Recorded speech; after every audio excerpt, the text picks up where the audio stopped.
Gracias.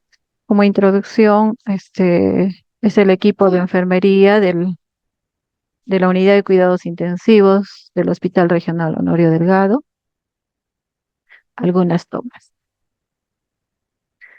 Quiero iniciar esta exposición haciendo algunos tristes recuerdos, pero que me van a ayudar a que podamos internalizar nuestra función como enfermeras. En algunos años atrás vimos esta triste noticia, ¿no? Denuncian negligencia en policlínico. ¿Cuál era la denuncia? Va a curarse pierna amputada y le rompen la otra. Otra parecida, eh, también que ocurrió hace algunos años en el hospital Alberto Sabogal, Seguín de Callao. Médicos amputaron pierna equivocada y recibieron 4 años de prisión suspendida. Es algo que nos conmocionó, creo, a todos. Nos llenó de tristeza porque somos parte del equipo de salud. En busca de los verdaderos padres de bebés cambiados en Hospital de Arequipa. Fue otra noticia que conmocionó, cuyos bebés fueron intercambiados. Las madres los recibieron, los acogieron, los amaron como que fuesen suyos hasta que tuvieron 6 meses de vida y luego entró a tallar la fiscalía, quien se encargó del caso y finalmente, para aceptar que no era su bebé el que tenían en los brazos, causó mucha conmoción y hasta tratamiento psicológico que fueron sometidas las madres. Esto como preámbulo para hacer la presentación de buenas prácticas y seguridad del paciente. Este tema para mí es muy importante y creo que para todas nosotras, puesto que en nuestras manos están vidas. Y si como licenciadas de enfermerías, como miembros del equipo de salud, no estamos con la atención debida en lo que hacemos, estamos dejándonos llevar por distractores, estamos minimizando este factor seguridad del paciente, pues estamos expensos todos a cometer errores, a que surjan eventos adversos, eventos centinelas. De manera que considero que la seguridad del paciente es un principio fundamental en el cuidado de enfermería.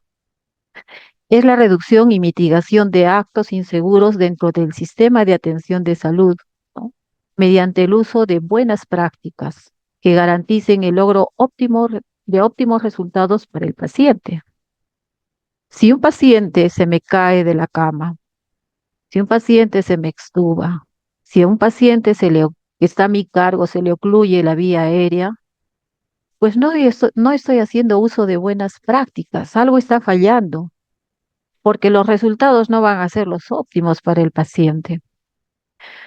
Además que también constituye un conjunto de elementos estructurales, procesos e instrumentos, metodologías basadas en evidencias científicamente probadas que propenden a minimizar el riesgo de sufrir eventos adversos. Es decir, la seguridad del paciente implica compromiso. El compromiso es algo interno y personal, ¿no? Implica cultura de atención interiorizada.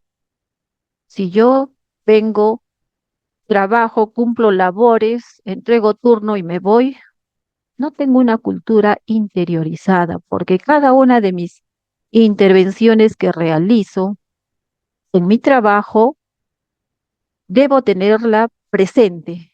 ¿Qué es lo que estoy haciendo? En segundo lugar, darle la atención que se merece. No puedo estar dejándome llevar por distractores externos, ¿no? Debo conocer lo que estoy haciendo y debo saber los pasos que debo dar para lograr los óptimos resultados, ¿no? Eso es tener una cultura de atención interiorizada. Además, la interpretación de situaciones. No somos máquinas no somos robots. Cada situación que presenta el paciente es peculiar, de manera que necesitamos interpretarla individualizadamente, ¿no? Y eso inicia desde que recibo el reporte. ¿En qué situación estoy recibiendo al paciente? Estoy atenta, ¿no? Si me dice va a ir a sala de operaciones, ya está preparado, entonces es una situación que yo tengo que estar alerta a la hora que llamen de sala y debo verificar que todo esté preparado y listo. Además, debemos tener cuidado con los riesgos. Em, Toda acción que tenemos, en UCI sobre todo, puede tener muchos riesgos. Y nosotros tenemos que dar un paso adelante y ubicarnos en una antesala.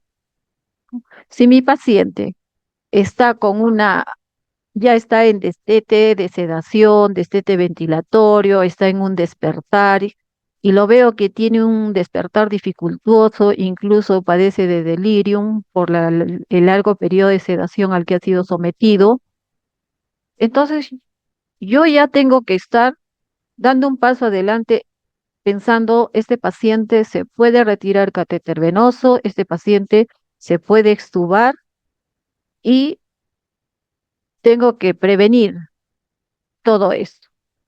Entonces, todo esto incluye los, mm, las, las buenas prácticas para brindar la seguridad del paciente.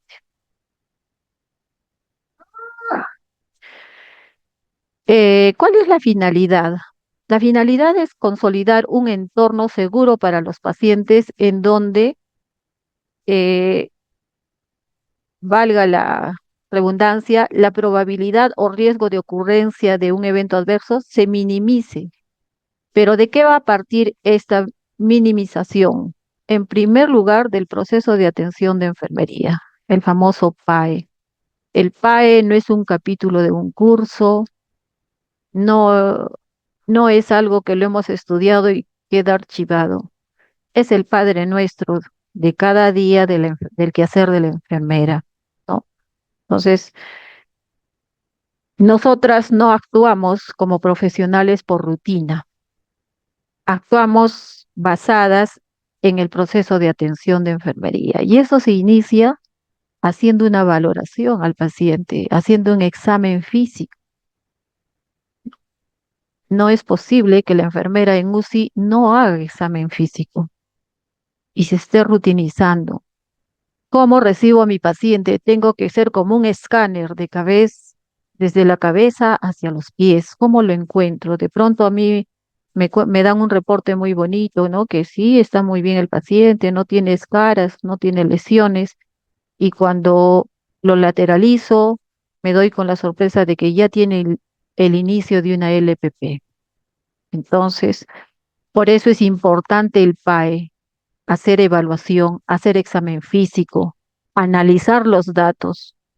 Es el reporte de enfermería, uno de los primeros pasos a la entrada de turno que me va ya a estar iluminando como un faro cuáles van a ser mis diagnósticos de enfermería, cuáles van a ser mis intervenciones prioritarias. Entonces, no perdamos de vista esto. Implementar barreras seguras para el paciente, ¿no? Eh, En Honorio Delgado hemos visto por conveniente, debido a que teníamos múltiples lesiones por presión, estamos haciendo un monitoreo in situ de los cambios de posición, ¿no? Porque son necesarios, aunque algunas colegas consideren que no lo es, ¿no? Son necesarios y hemos implementado este monitoreo in situ y cada 2 horas pasamos viendo cómo estaba el paciente y cómo está ahora. Y si no está movilizado, ¿cuál es la razón por la que no se ha movilizado para poder implementar otro plan?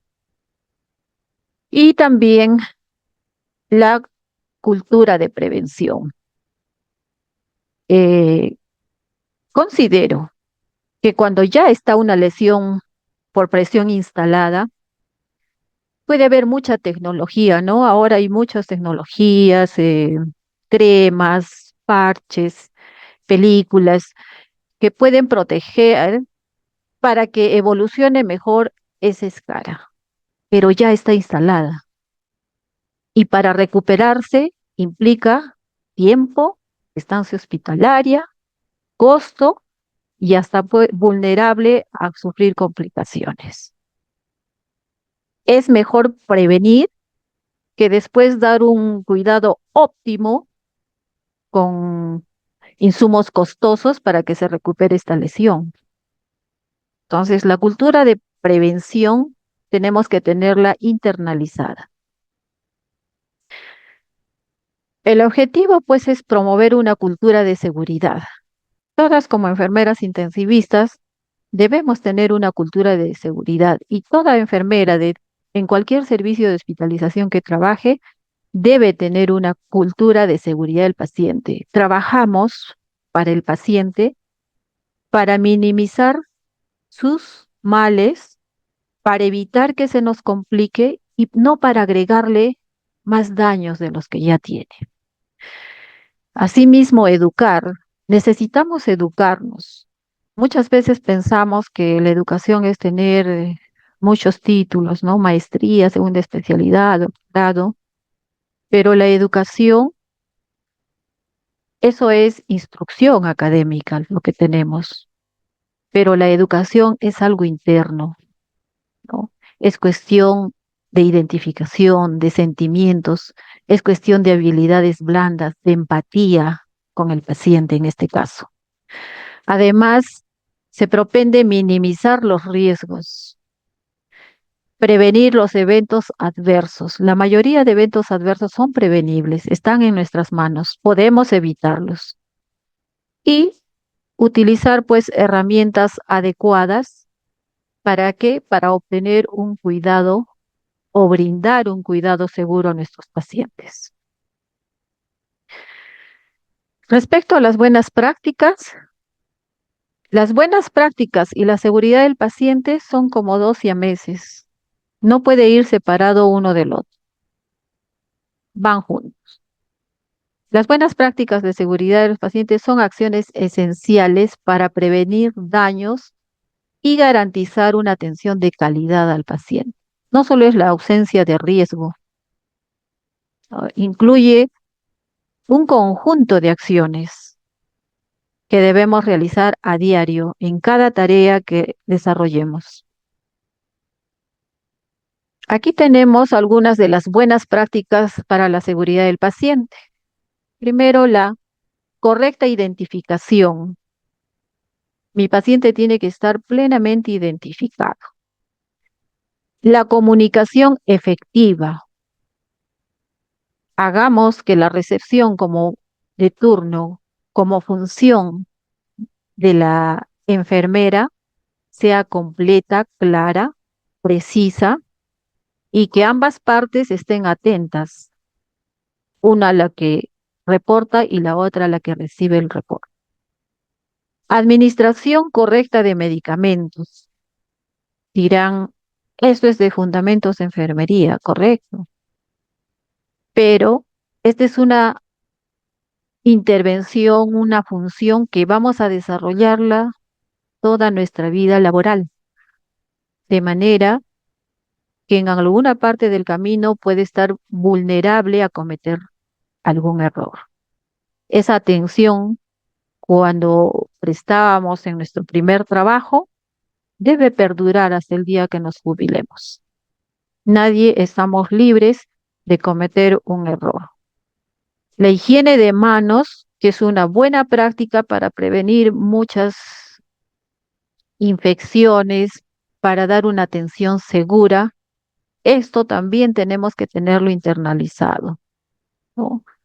El lavado de manos es importante para todo procedimiento, para toda atención asistencial y el calzado de guantes no lo reemplaza.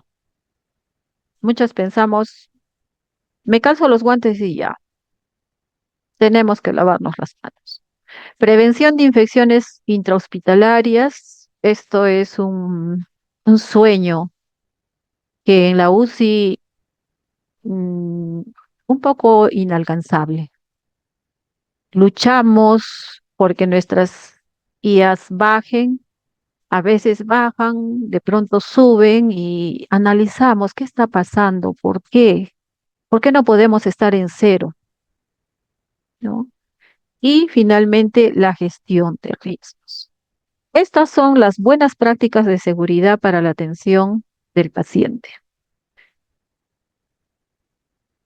Y también hay buenas prácticas del equipo de trabajo, ¿no? Extramural dentro de la misma institución, ¿no? Por ejemplo, a veces hay riesgos que surgen por la falta de mantenimiento sí, mantenimiento preventivo de los equipos en UCI, ¿no? A veces nosotros ponemos todo el esfuerzo, pero falla un equipo y el hospital no hace la gestión para la nueva compra o su respuesta es que no hay presupuesto.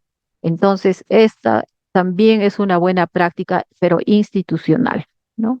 El control de abreviaturas, debemos escribir y consignar abreviaturas que sean, digamos, que las conozca todo el personal del equipo.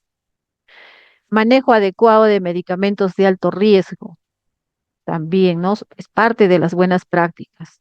La conciliación de medicamentos, ustedes se han dado cuenta que a veces eh, suspende la vancomicina, le instalas meropenem, viene al día siguiente la visita, no retira meropenem, ¿por qué le han puesto? Vamos a iniciar colistina. Entonces, no hay una conciliación de la medicación que se da al paciente.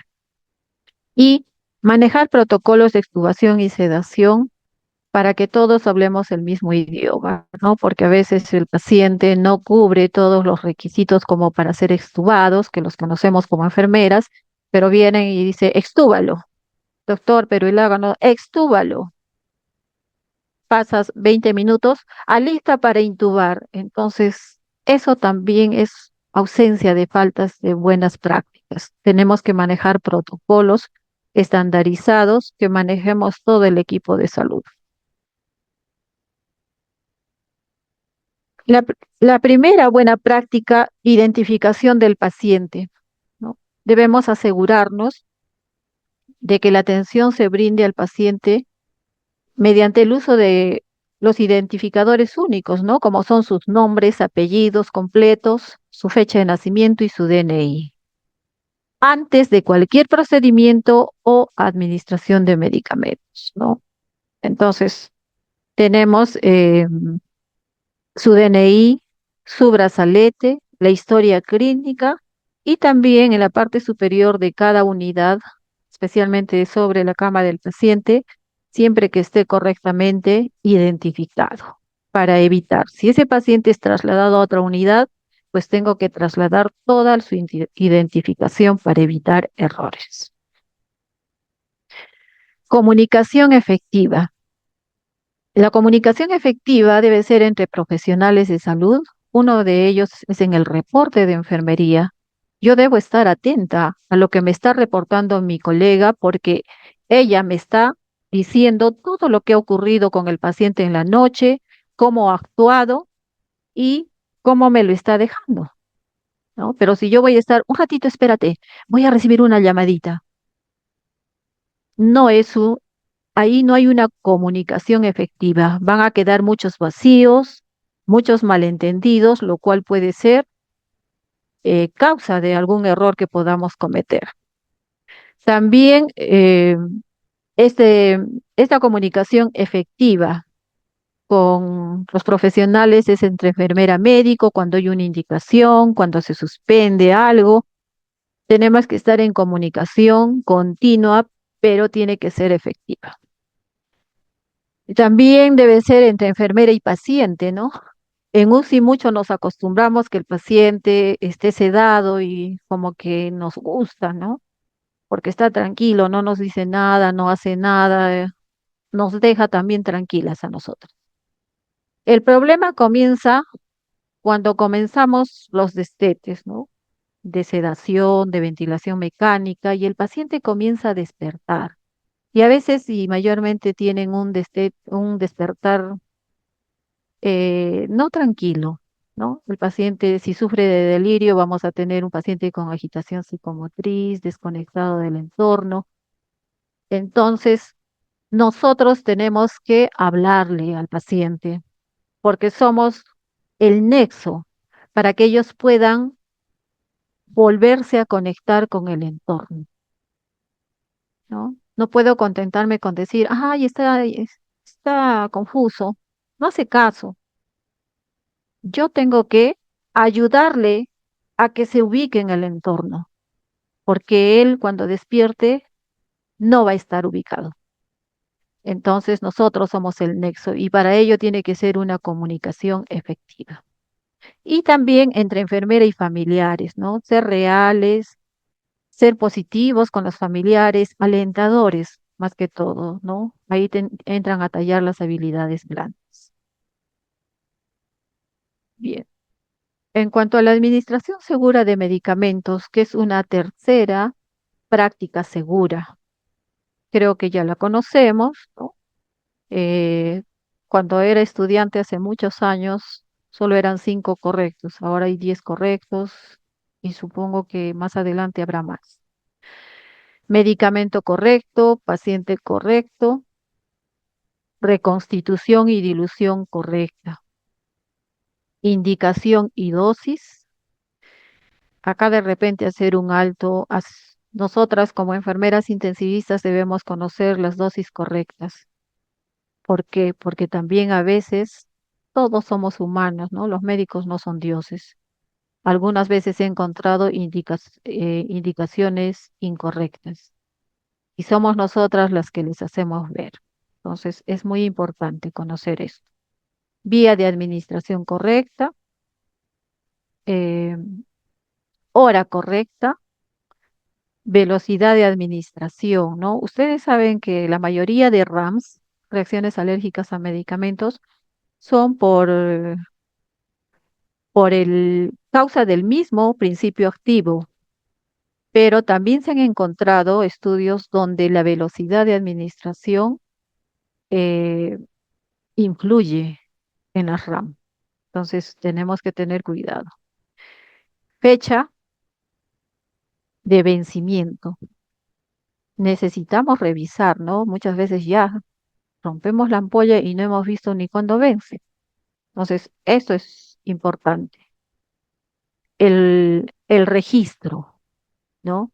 Si yo he administrado, yo tengo que registrar, porque si yo ingreso y me dice, si usted me dice que sí ha administrado la insulina, por decir, y no está chequeada, no hay registro, ¿qué voy a hacer yo? ¿Creer o no creer? ¿Ponerle o no ponerle? Entonces, si yo administro, tengo que tener la responsabilidad de yo registrar y hacer el seguimiento, ¿no? Porque si yo administro, yo registro, yo respondo. Tengo que ver sobre todo cuando son medicamentos de cuidado, tengo que vigilar el seguimiento, ¿no? Entonces, por ejemplo, si estoy administrando un pentotal sódico, si no hago una buena visualización de los efectos, no hago el seguimiento correcto, ese paciente puede terminar en parada cardiorrespiratoria. Hay barreras que vulneran la seguridad, que debemos conocerlas y lógicamente pasarlas. No podemos quedarnos allí estáticas con esa barrera delante que no me permite dar un cuidado seguro. En primer lugar, técnicas inapropiadas, ¿no? Cuando hagamos un procedimiento, por ejemplo, tengo que curar un catéter venoso central, ¿cuál es una técnica apropiada? El primer paso no es lavado de manos, hay que preparar nuestro material en una mesa con un campo estéril para poner. Yo puedo poner los guantes estériles sobre la cama del paciente para poner mis pinzas, mis gasas. Para eso existen las mesitas de mayo.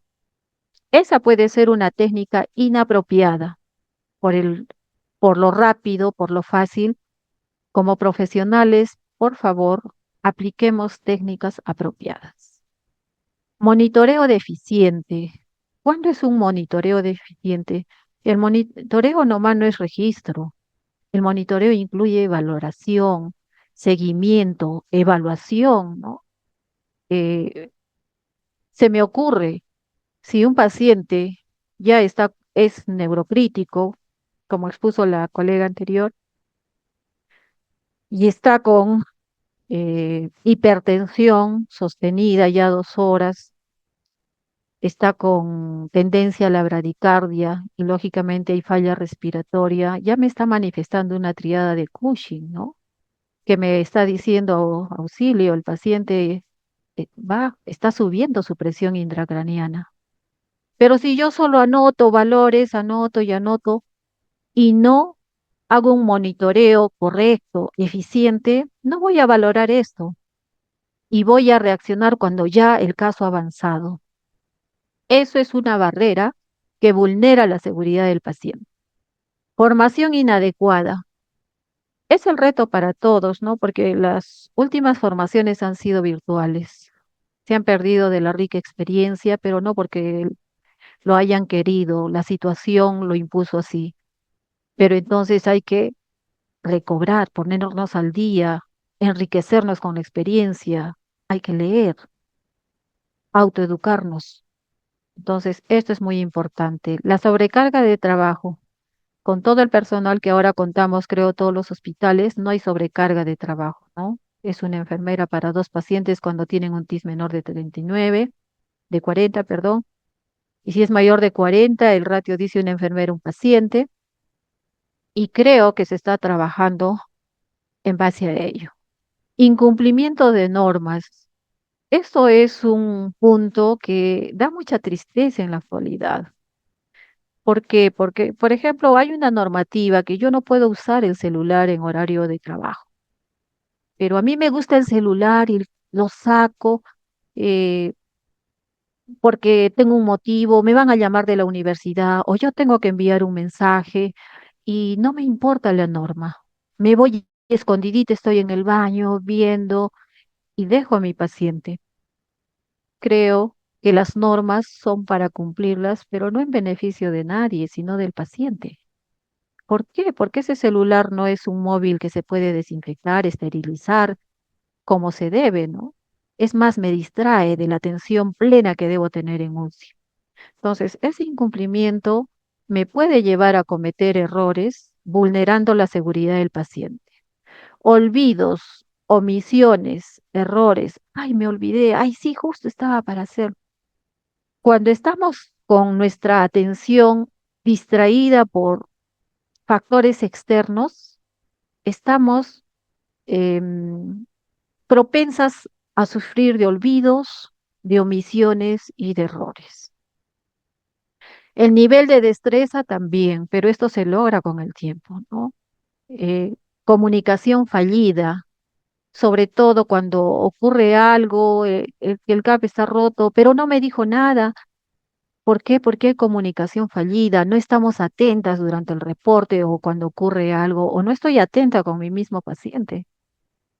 Y cuando hay falta de supervisión, ¿no?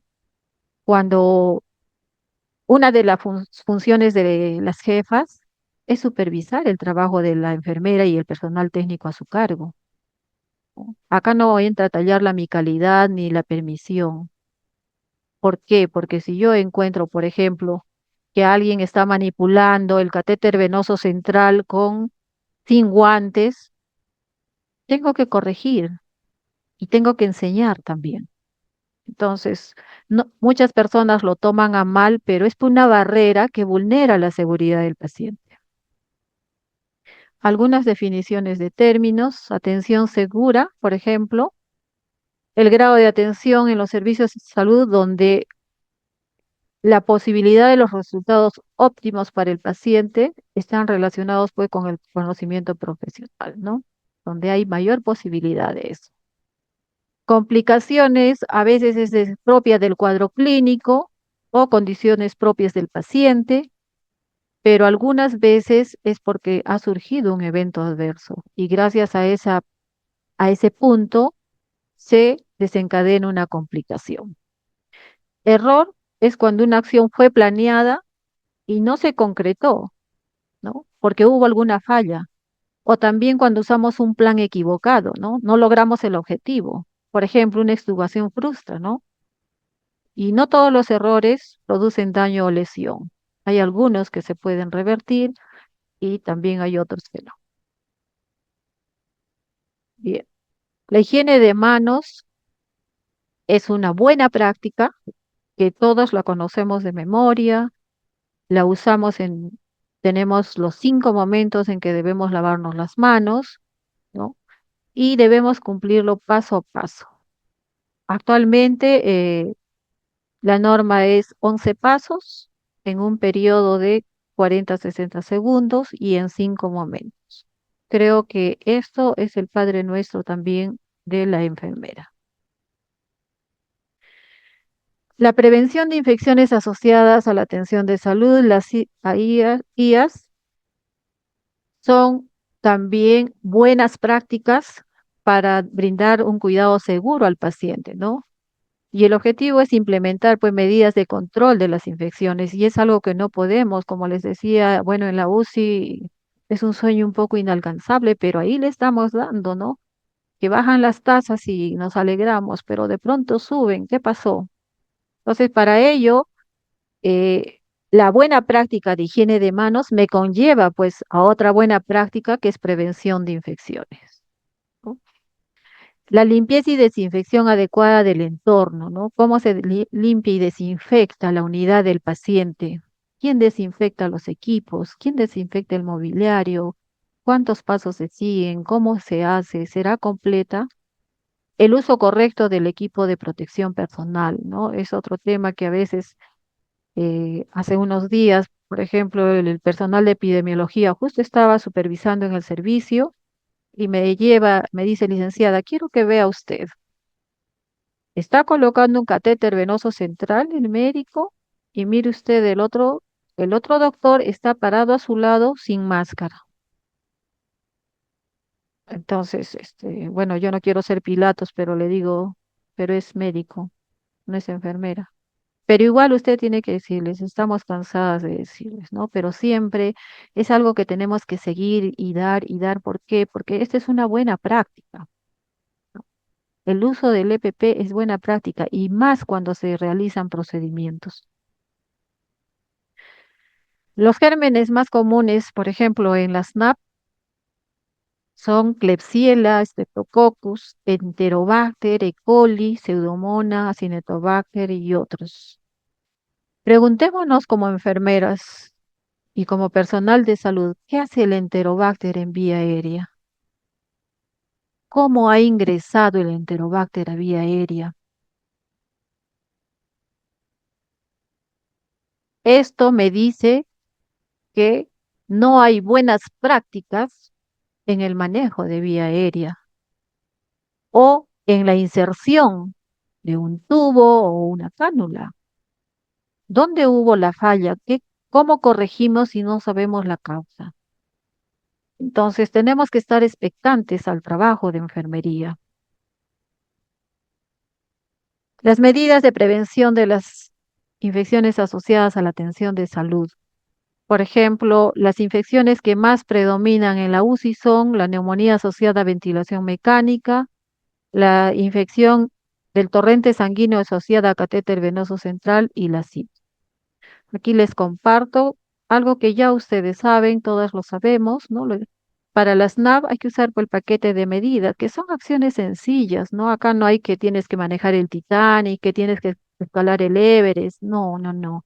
Lavado de manos, buena práctica, sencilla, factible. Posición adecuada de la cabecera del paciente, 45 grados. Medición del balón de neumotaponamiento y mantenerlo en 20 a 30 centímetros de agua o de 18 a 22 milímetros de mercurio. Y esto se debe medir cada 4 horas, puesto que se ha comprobado que a las 4 horas el CAP está intacto, pero comienza a desinflarse, ¿no? Comienza a desinflarse. Entonces, por eso es que se nos sugiere de que sea cada 4 horas. Valorar el destete de sedación. Cuando nos dicen hay que comenzar sedación, se debe hacer diario, retirar la sedación para ver el estado del paciente y de pronto valorar el estado neurológico, ¿no? Y viendo su reacción, volverlo a sedación. Eso es para ir programando ya el destete total de la sedación. La higiene oral, de la cavidad oral cada 6 horas, porque hay el acumulo de microorganismos, se multiplican. Aspiración de secreciones primero y luego de vía aérea, ¿no? Y de preferencia con un circuito cerrado, la vía aérea. Evitar cambios de circuitos de corrugados. Antes se nos decía cada 3 días cambiarlos, ahora no. Se ha visto que esto también es un factor que contribuye a las NAP. Y no tocar pues el tubo orotraqueal con los guantes que se toca a otras partes del cuerpo o cubiertas o el entorno del paciente. En cuanto a las infecciones asociadas a catéter venoso central, debemos aplicar los checklists de inserción correcta. ¿Por qué? Porque de repente ahí ya nos están dejando instalado un microorganismo, ¿no? Y nosotros tenemos que hacerlo. La enfermera debe hacer el checklist, que esté con EPP correcto, que siga la técnica aséptica, ¿no? Que no contamine el material que está usando. Y si lo contaminó, proveerle otro.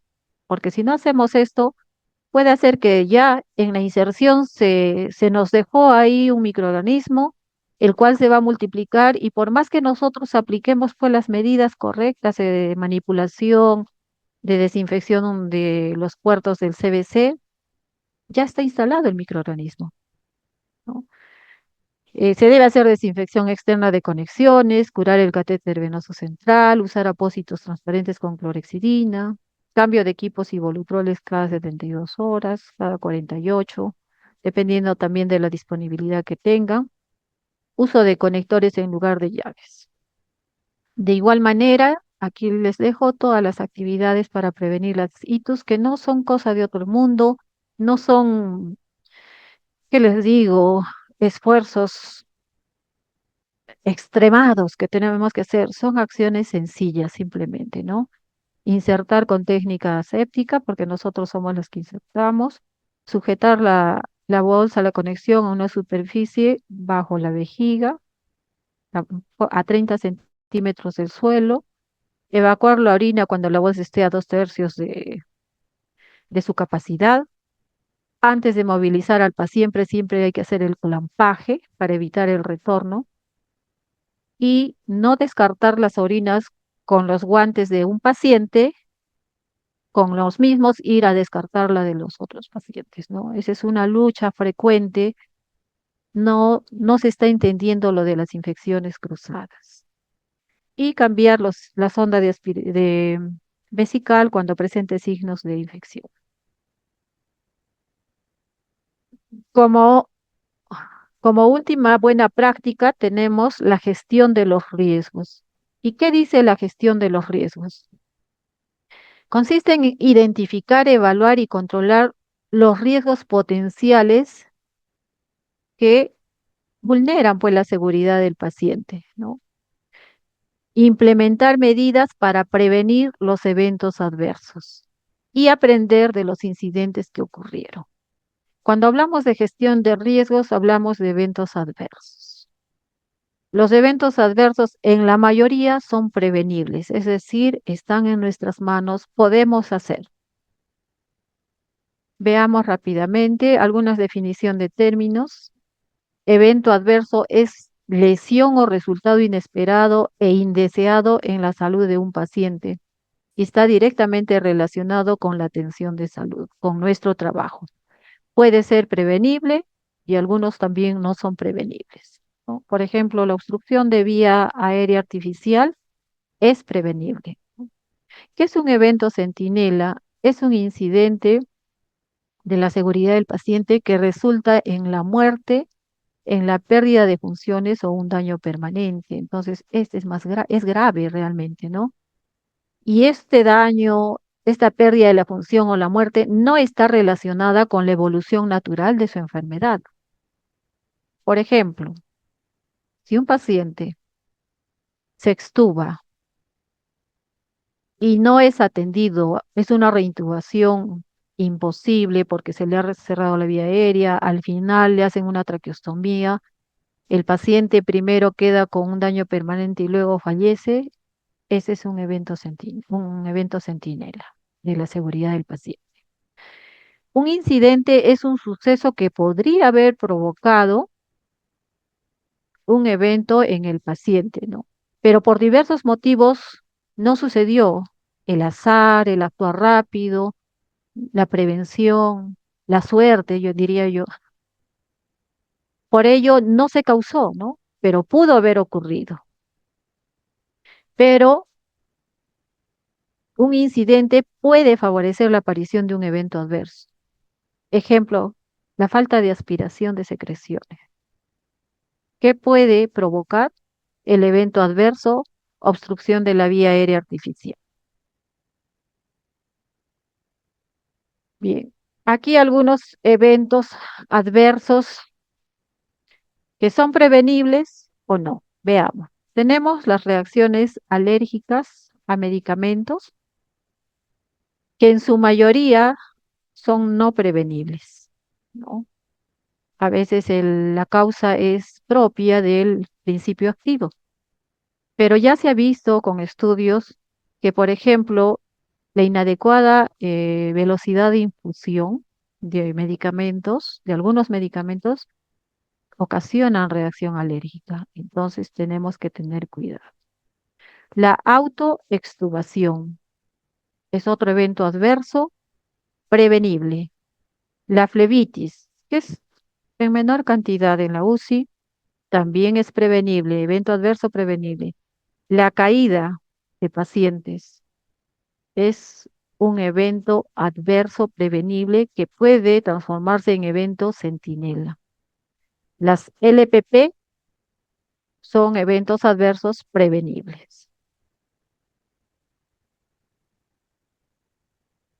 Otros tenemos el retiro de CBC no programado, tenemos la obstrucción de vía aérea artificial, que son prevenibles.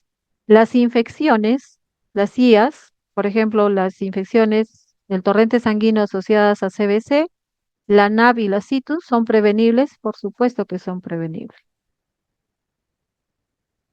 Aquí tenemos las lesiones por presión, algo que es responsabilidad plenamente del trabajo de enfermería.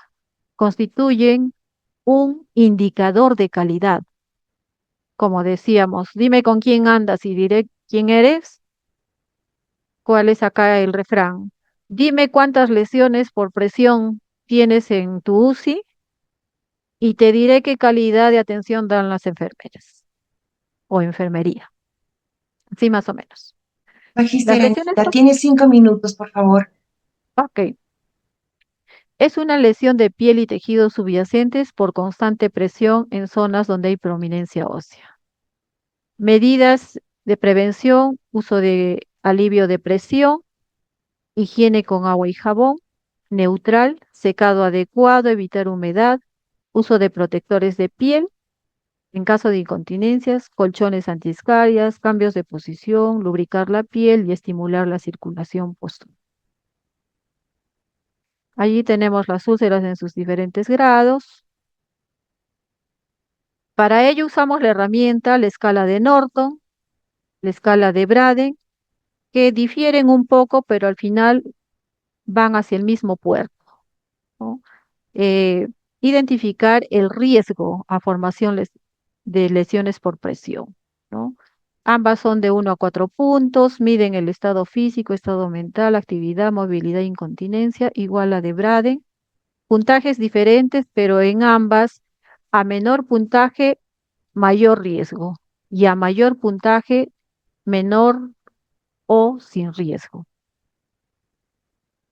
Caída de pacientes, un evento adverso que no debe ocurrir en las UCIs, es un indicador de calidad, puede generar un daño adicional e irreversible y esto no ocurre, por ejemplo, cuando el paciente está con un RAS-5, una sedación profunda. Generalmente ocurre cuando el paciente está en despertar, si sufre de delirio. Allí es el mayor riesgo y donde tengo que tener mucho cuidado, porque las repercusiones son físicas, psicológicas y económicas. Entre las físicas, fracturas, TEC, hemorragia, contusiones, dolor, hematoma. Dolor, ansiedad, confusión, miedo. Y en lo económico, costos incrementados, aumento de la estancia hospitalaria, entre otros. Siempre tenemos que tener una escala de valoración. En el caso de caídas, tenemos la escala de Dauto, que es más aplicable cuando el paciente está en el despertar, en el destete de ventilación y destete de sedación, ¿no? Entonces, esos pacientes son de mayor riesgo. ¿Cómo prevenimos las caídas? Hay que evaluar el riesgo con las escalas, identificar los factores, mantener un entorno seguro, establecer protocolos, todo ello para minimizar riesgo de caídas, ¿no? Si mi paciente tiene 0 puntos, es bajo riesgo; de 1 a 2 puntos, mediano; y de 3 a más puntos, alto riesgo, y ellos son los colores correspondientes al riesgo de caídas. En el caso de UCI, tenemos que identificar los factores de riesgo, registrarlos en el Cardex y reportar el grado de riesgo, tener en cuenta que la sedación más profunda es menor riesgo y el despertar mayor riesgo, ¿no? Hay que instalar medidas de seguridad en la unidad, usar sujeción mecánica, subir barandas, instalar medidas de seguridad para el traslado del paciente a fin de brindar la seguridad al paciente. Evitemos caídas, es brindar seguridad. Las autoextubaciones, que todos las conocemos, también es un evento adverso riesgoso que es prevenible, ¿sí? Y es variable, ¿no? De acuerdo a la edad, sistema, fijación, tiene muchos, pero se puede prevenir. Las medidas preventivas: buena sujeción, rotar tubo, si es que no está en destete, sedación adecuada, brindar sujeción mecánica, verificación del tubo, esto es con la auscultación, protocolos de liberación rápida y facilitar la comunicación del paciente con el entorno en su despertar. OVA, obstrucción de vía aérea, ¿no? Es también otro pecado capital que no puede ocurrir en UCI porque puede llegar a hipoxia, inconsciencia, paro respiratorio y muerte. Las medidas de prevención: aspiración de secreciones, nebulización, administrar mucolíticos, realizar limpieza de cánula endotraqueal, asegurar humidificación, mantener hidratación adecuada, y recordemos que los cambios de posición ayudan a movilizar secreciones. Retiro de CBC no programado, de igual manera, es otro evento adverso que ocurre en UCI, ¿no? Que puede ser ocasionado por el personal, por el mismo paciente o por problemas mecánicos. Cuando el estado psicomotriz del paciente, cuando está en el despertar, o hay falta de sujeción mecánica, una fijación ineficaz, falta de cuidado en el traslado del paciente. Las medidas preventivas: sujeción mecánica, comunicar cuando los puntos están sueltos para que el médico los vuelva a colocar, ¿no? Liberar todos los atracos o tracciones. En los cambios de posición, vigilar que nada quede eh, atrapado, por ejemplo, en la baranda. Asegurar sedación y evaluar el estado neurológico del paciente, pues, ¿no? Usar sujetadores. Dentro de las actuaciones, que son 13, voy a tomar las más importantes. Una de ellas es cambio cultural, y eso es personal. Si no cambiamos de cultura internalizada, no va a haber cambio, ni cuidado seguro. Mejorar la comunicación verbal y escrita, identificar y precisar quién toma las decisiones y las implementa. Evitar interrupciones y distracciones tipo celular durante el trabajo. Evitar órdenes solo verbales. limitación de dosis, concentraciones de fármacos, porque muchas veces nosotros a discriminación sedamos profundamente al paciente y hemos visto en la ponencia anterior que es un riesgo.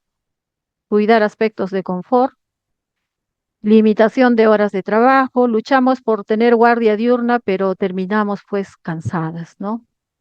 Y el conocimiento de los equipos, material y procedimientos que es indispensable en la enfermería intensivista. Conocimiento preciso de datos, equipos, tratamientos de urgencia y todos los equipos que utilizamos en la UCI. Esto es a nivel institucional la caja de herramientas, ¿no? Y para nosotros compete la adherencia a la práctica de lavado de manos, la vigilancia de ellas es de epidemiología, farmacovigilancia es de farmacia. La gestión de los eventos sí nos compete porque nosotros tenemos que identificar el evento, atender el evento, reportarlo, hacer el análisis, retroalimentación y gestión, compete a la dirección y al comité de calidad. Y termino con esto. No habrá ni buenas prácticas ni seguridad al paciente brindaremos si no hay cambio de cultura. Porque tenemos que ver, de ver la seguridad como con tanta liviandad, debemos verla como un componente esencial. De tener una conducta reactiva a una actitud de cambio y proactiva. De ser individualista y actitud artesanal, el trabajo debe ser estandarizado y en equipo. De ocultar y tener silencio cuando me ocurre un evento adverso, debo comunicarlo abiertamente y transparentemente y cambiar. De tener una cultura centrada en el profesional, debe ser centrada en el paciente.